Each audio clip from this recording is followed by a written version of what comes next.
Hello students, welcome to my channel literature Gyan. Last video में हमने पढ़ा कि आई.ए. रिचर्ड्स साहित्य में अर्थ विज्ञान एवं मनोविज्ञान के क्षेत्र से संबंध रखते थे। उन्होंने मनोवैज्ञानिक विवेचना द्वारा आलोचना का नया रूप प्रदान किया। उन्होंने मनोवेगों को दो रूपों में प्रस्तुत किया, ऐषणा और विमुखता। प्रथम प्रकार के आवेगों में हम कुछ न कुछ पाने के लिए उत्सुक होते हैं, किंतु द्वितीय प्रकार के आवेग हमारे मन में कुछ वस्तुओं के प्रति उदासीनता भर देते हैं। हम पढ़ रहे थे काव्य एवं कला संबंधी आई.ए. रिचर्ड्स के विचार।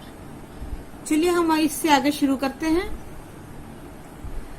रिचर्ड्स के अनुसार कला का मूल्य इस बात में है कि वह हमारे आवेगों में संगीत एवं संतुलन स्थापित करे और हमारी अनुभूतियों के क्षेत्र को व्यापक बनाए। इस प्रकार साहित्य मनुष्य को पारस्परिक सहयोग के लिए प्रेरित करता है और रिचर्ड्स की दृष्टि में साहित्य का प्रयोजन एक ऐसी मन स्थिति उत्पन्न करना है जिसमें आवेगों का संतुलन होने के साथ साथ ब्रह्म क्रिया के लिए तत्परता उत्पन्न हो जाए। साथ ही वे सौंदर्य को विषय निष्ठा पर जोर देते हुए भी सौंदर्य को ना तो पूर्णत विषयगत और ना ही पूर्णत विषयगत मानने के पक्ष में है।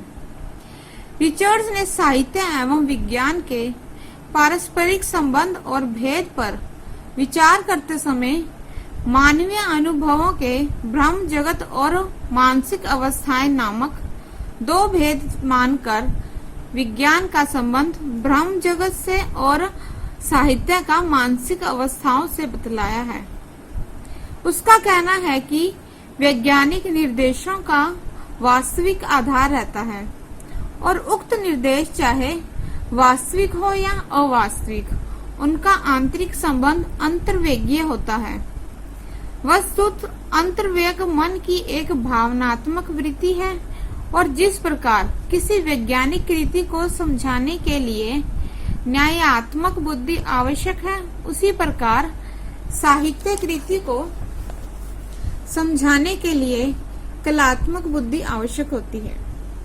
रिचर्ड्स प्रेषण को कला से ब्राह्मण न मानकर उसे कला का तात्विक धर्म ही बतलाया है और उसकी दृष्टि में वही सौंदर्यगत अनुभव ठीक है जो संप्रेष से सफल होता है, पर इस संप्रेषण के लिए कलाकार को अलग से कोई प्रयास नहीं करना चाहिए, क्योंकि कला को वास्तविक रूप देने की प्रक्रिया में यह गुण आप ही आप आ जाता है। अतएव कलाकार की सफलता की एक कसौटी यह भी है कि वह जो कुछ कहना चाहता था उसे वह दूसरों तक पहुंचा सका है या नहीं। और हमारे मन में ये भावना हमेशा रहती है कि हमारी मानसिक क्रियाओं से दूसरों का भी संबंध है। रिचर्ड्स के अनुसार न केवल वक्ता के पास विशिष्ट प्रकार की संप्रेषण योग्यता होनी चाहिए, अपितु श्रोता के पास भी वैसी ही विशिष्ट ग्राहिका शक्ति होनी चाहिए। कलाकार को सफल निवेदन में सहायता देने वाले गुणों की चर्चा करते हुए रिचर्ड्स ने कहा कि प्रथम तो कलाकार की अनुभूति अधिक विस्तृत एवं मूल्यवान होनी चाहिए और वह इस अनुभूति के विविध तत्वों के में संबंध स्थापित करने में स्वतंत्र भी हो।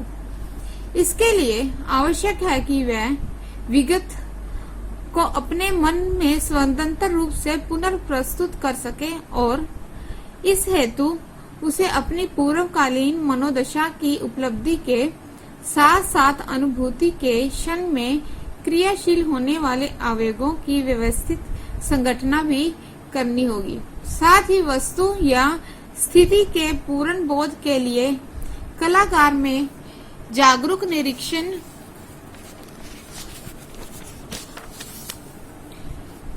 निरीक्षण शक्ति भी आवश्यक है और सफल संप्रेषण के लिए कलाकार एवं पाठक के आवेग तथा विभाव भी समान होना चाहिए और जहीं कहीं कुछ विभिन्नता हो वहां कल्पना की सहायता ली जाए। धन्यवाद।